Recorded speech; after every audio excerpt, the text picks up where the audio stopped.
There is a kind of man who does not just fall in love. He descends into it like a shipwreck. He loves with his entire soul, not merely with his emotions.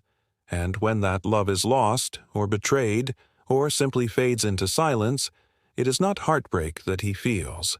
It is annihilation. You might know a man like this, or perhaps you are him.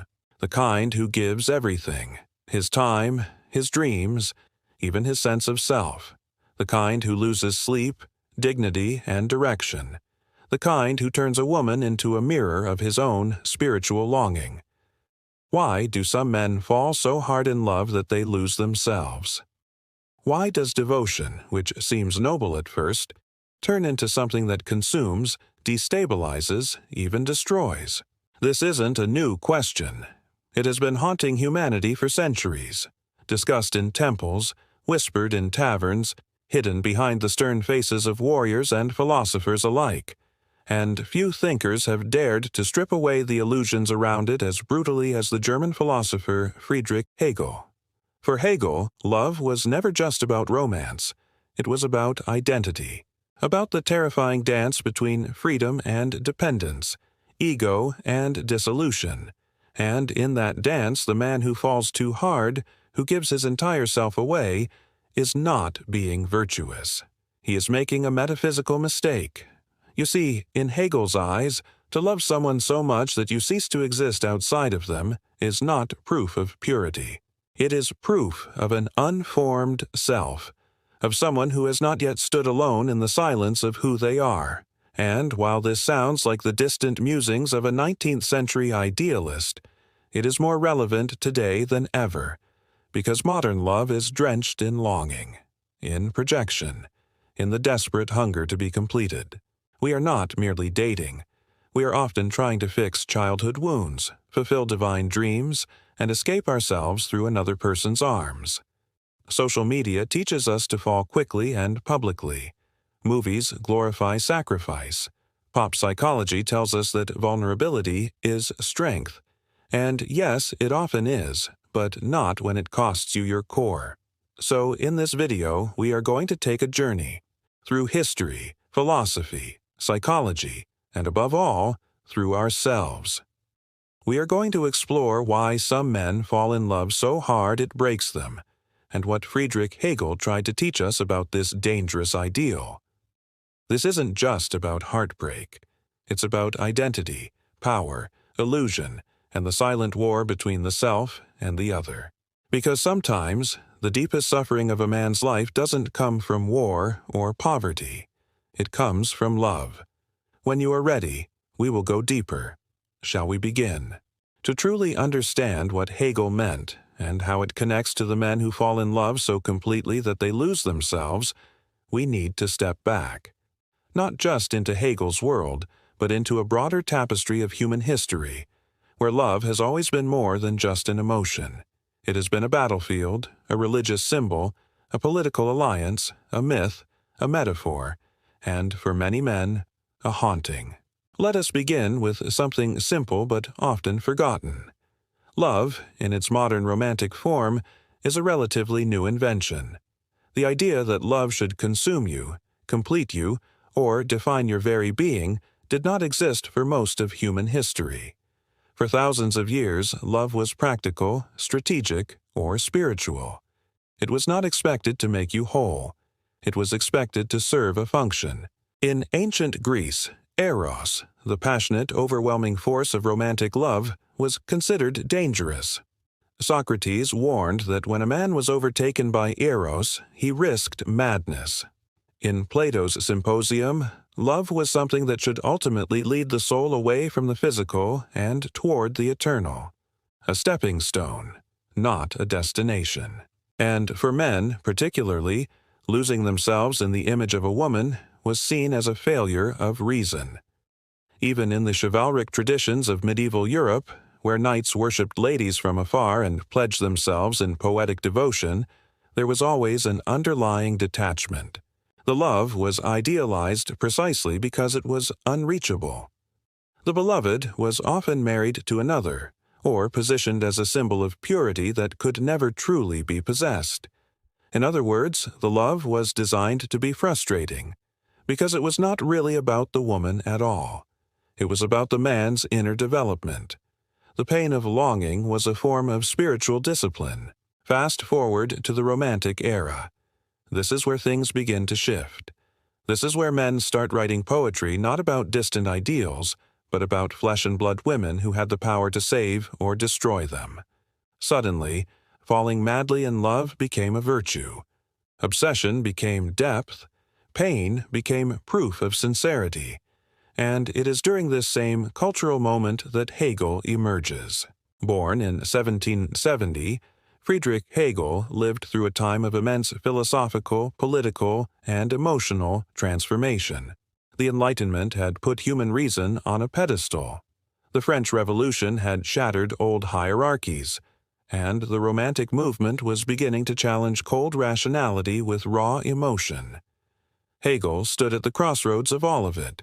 In his Phenomenology of Spirit, Hegel presents one of the most important and misunderstood concepts in all of philosophy: the master-slave dialectic.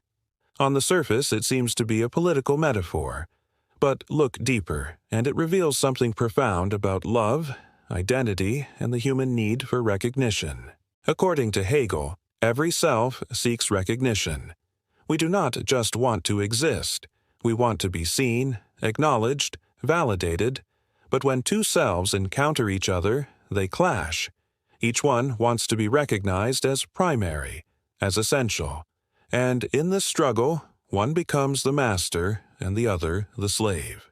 Now take that model and apply it to modern love. What happens when a man falls in love so hard that he gives away all his power? When he makes the other person, usually a woman, the source of his validation, his meaning, his emotional safety.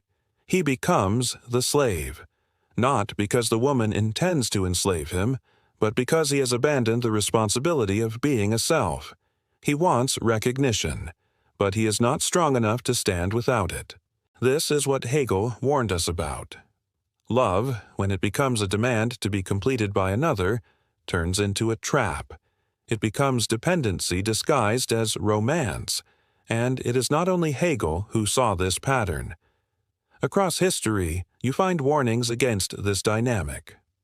In Eastern philosophy, particularly in Buddhism, the attachment to another person as a source of identity is seen as one of the primary causes of suffering. The clinging mind, as they call it, creates illusions that keep us trapped in cycles of pain. You are not suffering because you love too deeply. You are suffering because you confuse love with possession, with identity, with permanence. In Sufi mysticism, love is celebrated, but it is always directed toward the divine. Earthly love is a reflection, a symbol pointing toward something higher. If you stop at the symbol, you drown. But if you follow it inward and upward, you awaken. Even in Stoic philosophy, which emphasized emotional restraint and inner stability, the idea of being ruled by passion was seen as a form of self-betrayal. Marcus Aurelius writes that the soul becomes enslaved when it becomes dependent on things it cannot control, including the love or approval of another. So, what does all of this tell us? It tells us that the man who falls in love so hard that he loses himself is not romantic. He is repeating a cycle as old as civilization, a cycle where love becomes a mirror for an incomplete self, a cry for identity, a longing to escape the burden of becoming whole on his own. And this is why modern culture, with all its songs and stories glorifying this kind of love, has made things worse, because it teaches men that devotion means disappearance. That sacrifice is the highest proof of love, that to orbit around a woman's needs, emotions, and approval is not only acceptable, it is ideal. But Hegel would say that is not love, that is fusion, and fusion destroys the individual. True love, in Hegel's view, can only exist between two fully realized selves, between individuals who have gone through the struggle of becoming who they are, alone, and then meet each other in freedom, not in need, not in desperation, not in the illusion that the other will heal them. This is why the historical context matters. because the way we love today is not natural. It is the product of centuries of cultural messaging, philosophical drift, and psychological confusion. And unless we see that, we will keep calling surrender love, and keep wondering why it hurts so much. There is nothing noble about abandoning your soul in the name of passion. And the man who loves too hard is not always the most sincere. Sometimes he is the most lost. In the next section, we will explore what modern psychology has to say about this. Why certain men fall deeper, attach harder, and suffer more, and what their inner landscape reveals about the nature of self, love, and longing. When you are ready, we will go further. Now that we have traced the historical roots and philosophical underpinnings of why some men fall so hard in love they lose themselves, it is time to step into the modern mind. How does contemporary psychology explain this phenomenon? And how can these insights deepen what Hegel and the ancients taught us about love as power and peril? One of the most illuminating frameworks to understand intense romantic attachment comes from attachment theory. Developed in the mid-20th century by psychologist John Bowlby and later expanded by Mary Ainsworth, attachment theory explores how early relationships with caregivers shape our emotional bonds in adulthood. Imagine a young boy with a caregiver who is unpredictable, sometimes loving and warm, other times distant or absent. This inconsistency creates an internal struggle. The child craves closeness but fears rejection. As he grows, he may develop what psychologists call an anxious attachment style. This manifests as an intense need for reassurance, fear of abandonment, and a tendency to become overly enmeshed in relationships. When a man with anxious attachment falls in love, it often feels like an all-consuming fire. His entire emotional world revolves around the beloved. Every text message, every glance, every silence is magnified. He is hyper-attuned to signs of rejection and praise alike. This is why some men fall hard so deeply. They are not simply passionate, they are wired to survive through attachment. But attachment is only part of the story. Another important concept is the idea of self-differentiation, introduced by psychologist Murray Bowen. Self-differentiation refers to the ability to maintain a strong sense of self while staying emotionally connected to others. Highly differentiated individuals can love without losing their autonomy. They feel whole and secure enough to be in a relationship without feeling desperate or overwhelmed.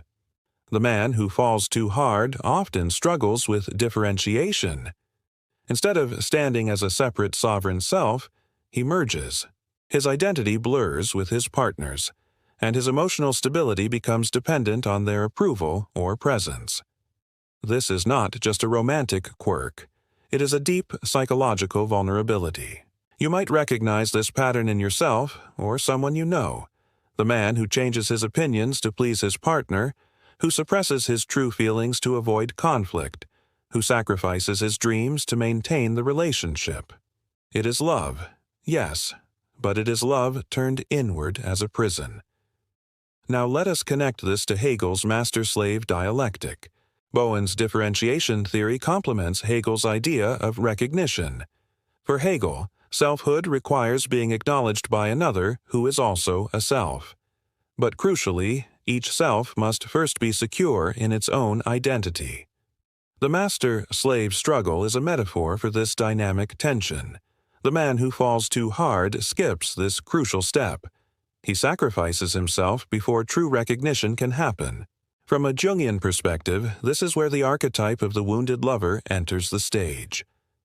Carl Jung taught that we carry unconscious patterns, archetypes, that shape our behavior. The wounded lover is the part of the psyche that yearns for union so deeply it is willing to be consumed. This archetype often stems from unresolved childhood wounding, particularly around abandonment or neglect.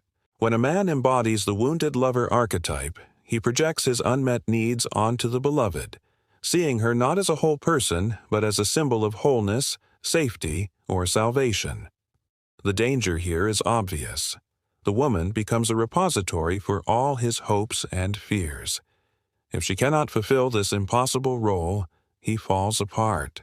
This archetypal dynamic resonates with mythological stories too. Think of Orpheus and Eurydice, whose love leads to a tragic loss because Orpheus cannot let go of his need. Or the myth of Narcissus, whose self-absorption blinds him to true connection. These stories echo the psychological realities men face when their love is driven by woundedness rather than wholeness. In modern social terms, the phenomenon is amplified by cultural narratives. Media, movies, and music often celebrate love as total surrender and sacrifice. The "love so strong it hurts" trope is everywhere. But what gets lost is the message that such love can also be dangerous. That losing oneself in another risks losing not just freedom, but the capacity to love at all. Another psychological lens to consider is neurobiology. When we fall in love, our brains release powerful chemicals like dopamine, oxytocin, and vasopressin. These neurochemicals create intense feelings of pleasure, attachment, and bonding. For some men, especially those with heightened sensitivity or trauma histories, this neurochemical storm can feel like addiction. Their nervous systems crave the beloved's presence not just emotionally but physically, creating a cycle of craving and withdrawal that mimics substance dependence. This biological perspective sheds light on why falling hard can feel uncontrollable. It is not simply a choice, it is a biochemical reality. But it also means that men who experience this intense attachment need compassion, not judgment. All these psychological and social insights point toward a central truth. The men who fall too hard in love are often fighting invisible battles. They are trying to fill wounds that began long before the first glance, before the first touch. Their love is as much about survival as it is about desire. And yet there is hope, because awareness of these patterns is the first step toward freedom. When a man understands his attachment style, his wounds, his biological wiring, and the cultural stories he has inherited, he gains power. He can begin to disentangle himself from the myth of love at all costs and step into a more conscious, balanced way of loving. In the next section, we will explore the impact of this intense love on a man's life, how it shapes his identity, relationships, and even career. We will look at the hidden costs of losing oneself in love and how the wounds of yesterday continue to echo into today. Falling in love deeply and completely can feel like the highest form of human experience. But when that love becomes overwhelming, when it consumes your entire sense of self, it can also be the source of profound suffering. The impact on a man's emotional landscape, identity, and life can be seismic. Understanding these consequences is vital, not to condemn, but to illuminate a path toward healing and wholeness. Imagine a man who has given his entire emotional being to another. His days begin and end with thoughts of her. His moods rise and fall based on her words, her attention, her absence. His identity becomes intertwined with hers, like roots tangled so tightly they cannot be separated without breaking. This man may feel euphoric in moments, but underneath often lies a quiet, gnawing anxiety. Am I enough? Will she stay? What if I lose her? This emotional volatility does not exist in isolation. It leaks into every corner of life. Career ambitions may falter as focus shifts toward the beloved. Friendships might be neglected, as the relationship demands all available emotional energy. Confidence can erode, replaced by insecurity and self-doubt. The man who once stood as his own person becomes a shadow tethered to another's presence. Psychologically, this is a form of emotional enmeshment, where boundaries between self and other blur dangerously. When emotional boundaries dissolve, it is difficult to regulate feelings or maintain a stable self-image. The result can be an ongoing cycle of craving and fear, craving connection, fearing abandonment. This state often breeds unhealthy behaviors. Men might tolerate disrespect or sacrifice their needs to avoid conflict. They may become jealous, controlling, or overly dependent, actions that ironically push the other person away, triggering even deeper fears of loss. It becomes a self-fulfilling prophecy. The more one clings, the more the relationship is strained. Historically, we find this pattern reflected in many tragic stories. Take the legend of Tristan and Isolde, whose all-consuming love led to ruin and death. Or the tale of King Arthur and Guinevere, where love's intensity fractured loyalties and kingdoms. In literature, this dynamic often plays out as the hero's downfall, a cautionary tale against losing oneself in passion. But these are not just stories. They are archetypal mirrors of human experience, echoed in countless real lives. The consequences extend beyond the personal. Socially, a man overwhelmed by love's demands may isolate himself, losing connection with community and purpose. His emotional world becomes a closed loop, reducing resilience against life's inevitable challenges. When the beloved leaves or changes, the man's fragile identity can shatter, sometimes leading to depression, anxiety, or destructive behaviors. There is also a spiritual dimension to this loss of self. Many religious and philosophical traditions warn that the self is not meant to be surrendered to another person. True union, whether spiritual or romantic, requires the wholeness of each participant. When one sacrifices their inner center, they lose the capacity for genuine connection, mistaking fusion for love. In modern terms, this phenomenon can contribute to what psychologists call codependency, a relational pattern where one person's sense of worth hinges entirely on another. The codependent man may feel powerless, anxious, and chronically unhappy, trapped in cycles of codependence that repeat across relationships. Consider how this affects a man's broader life goals. When identity is so tightly bound to romantic validation, professional ambition often suffers.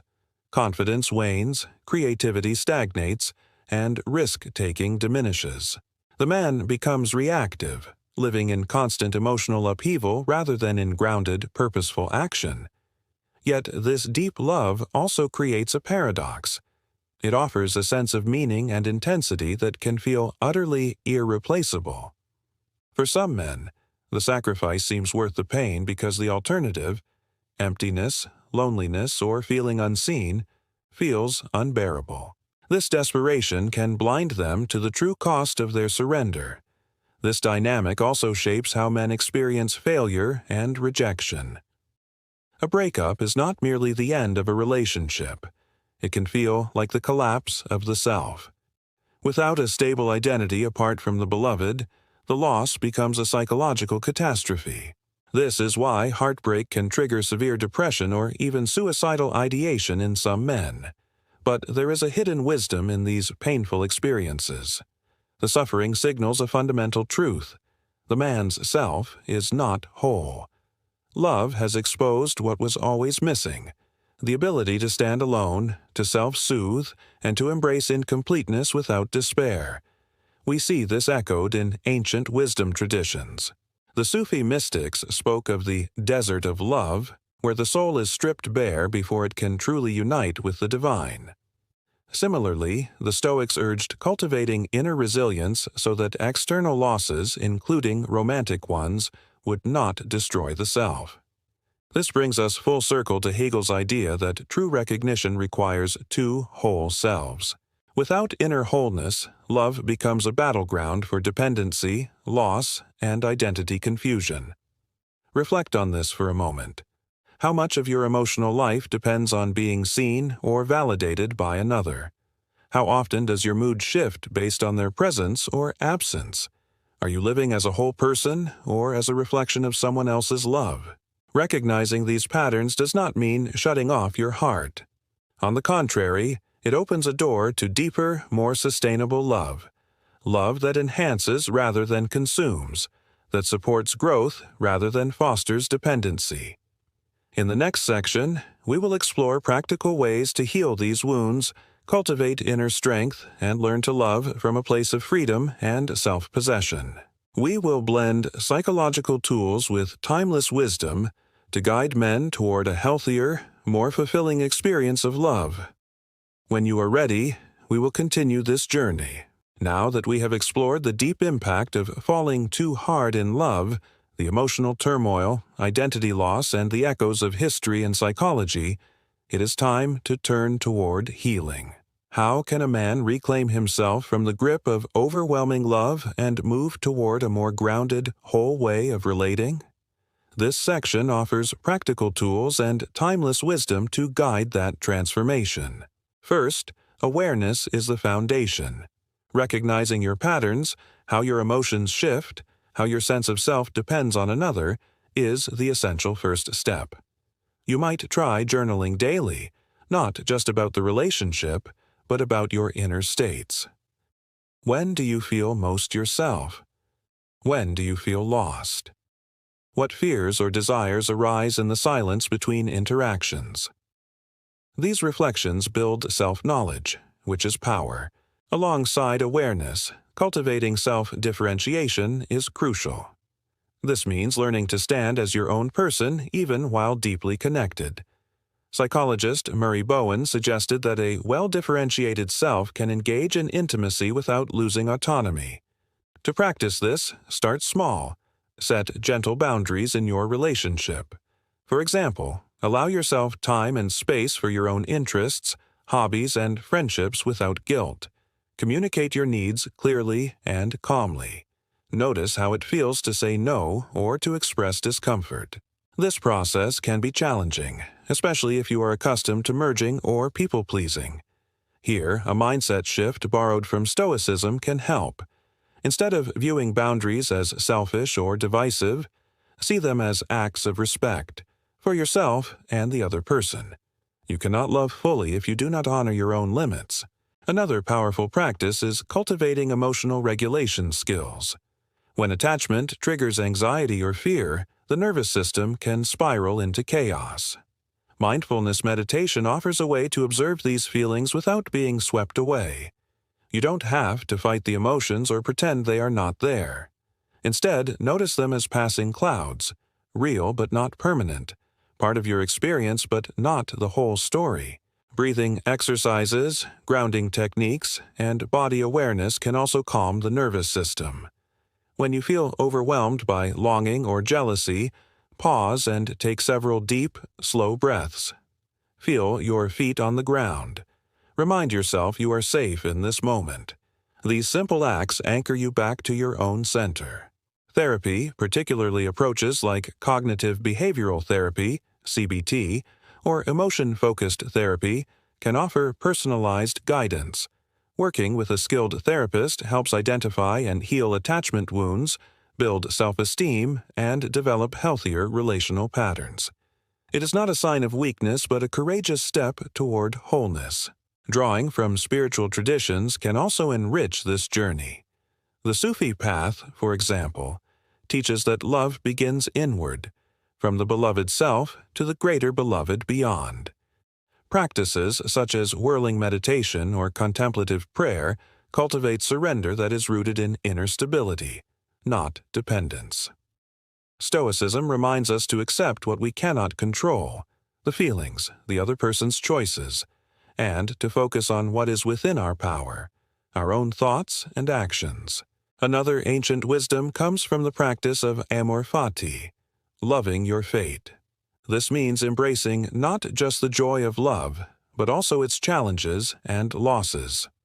When heartbreak or rejection comes, instead of resisting or despairing, practice gratitude for the growth it invites.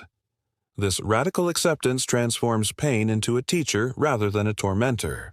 You might find it helpful to create a daily ritual that honors both your individuality and your capacity for love. This could include journaling, meditation, creative expression, physical exercise, or spending time in nature. The key is consistency and kindness toward yourself. Remember the power of community. Isolation often deepens dependency and fear. Surround yourself with supportive friends, mentors, or groups where you can share your struggles and triumphs without judgment. Healthy relationships outside of romance remind you that you are whole and worthy beyond any one connection. Finally, cultivate patience. Changing deep emotional patterns takes time. You will have moments of doubt, setbacks, and old habits resurfacing. This is part of the process, not failure. Celebrate small victories. Moments when you speak your truth, when you sit with discomfort without fleeing, when you reconnect with your passions. To anchor this practice, imagine love not as a consuming fire but as a steady flame, a light that warms and illuminates without burning away your being. When you learn to love from this place, you become a man who can give freely without losing himself, who can receive love without fear, who can grow alongside another without surrendering his soul. As Hegel hinted, true love demands not the dissolution of self, but the recognition of two whole selves in relation. This is not easy. It requires courage, reflection, and care. But it is the path to a love that liberates rather than confines. When you are ready, we will move toward the conclusion, reflecting on the journey and inviting you to carry this understanding forward into your life. As we reach the end of this exploration into Friedrich Hegel's dark truth about men who fall in love so hard, it is worth pausing to take in the full landscape we have traversed. We began with the intense, almost overwhelming experience of falling deeply in love, the intoxicating highs and crushing lows. We journeyed through history and philosophy, seeing how this theme has echoed across centuries in myths, legends, and great thinkers' insights. We delved into psychology, uncovering how emotional enmeshment and identity loss can trap men in cycles of craving, fear, and dependency. And finally, we stepped into a space of healing, uncovering practical tools and timeless wisdom to reclaim one's self while still embracing love as profound power. The central truth Hegel invites us to confront is this: love is not meant to dissolve the self into another, but to unite two whole beings in mutual recognition. When a man falls too hard, surrendering his identity in the process, he is not truly loving, but losing. This loss comes with heavy costs, emotional turmoil, fractured confidence, blurred boundaries, and often a profound sense of emptiness. Yet this loss is also an invitation, a signal from the soul that wholeness must be sought within before it can be truly shared. This journey toward wholeness and healthier love requires courage. It means looking honestly at our vulnerabilities, fears, and patterns without judgment. It means cultivating self-awareness and boundaries, learning to regulate emotions, and embracing both the joys and pains of love with equal grace. It means practicing patience with ourselves and trusting that growth is neither linear nor perfect, but a lifelong unfolding. Remember, falling deeply in love is not inherently flawed or dangerous. It is a profound human experience capable of great beauty and transformation. The danger lies in losing oneself, becoming a shadow of another's desires rather than a fully realized person. When we recognize this, love can shift from a source of suffering to a wellspring of empowerment, connection, and meaning. Across history, from ancient mystics to modern psychologists, the message rings clear. True love demands two whole selves. This is not a modern invention, but a timeless truth echoed in stories, philosophies, and spiritual teachings. It is the path to liberation, not captivity. As you reflect on your own experiences, ask yourself, how much of my emotional life is grounded in my own wholeness? In what ways do I seek recognition or validation through another? How can I nurture the parts of myself that feel lost or afraid? What small steps can I take today to build boundaries, self-compassion, and emotional resilience? These questions are not just intellectual exercises, but invitations to deep inner work, the kind that leads to lasting transformation. You are not alone on this path.